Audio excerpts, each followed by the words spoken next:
நீ எப்படி இருந்தாலும் ஒரு முறை ஒரே ஒரு பாட்டு, திருப்புகள் தெரிய வேண்டாம், திருவருப்பா தெரிய வேண்டாம், பிள்ளைத்தமிழ் தெரிய வேண்டாம், இந்த ஒரு பாட்டு தெரிந்தா போதும்.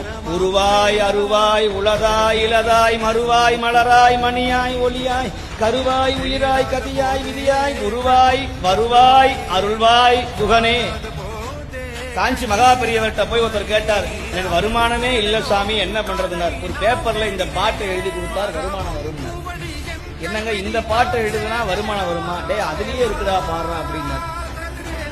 குருவாய் வருவாய், வருவாய்னா என்ன? ரெவென்யூ. ரெவென்யூ துறைக்கு பேர் என்ன? வருவாய் துறைன்னு பேரு. வருவாய் குருவாய் வருவாய் அருள்வாய் குகனே பாடுறா, காசு அதுலயே இருக்குடா போடா அப்படின்னாராம். அந்த மாதிரி இந்த வேலை வச்சு வழிபாடு செய்ய வைக்கணுங்கிறது முருகனுடைய எங்களுடைய உத்தரவு.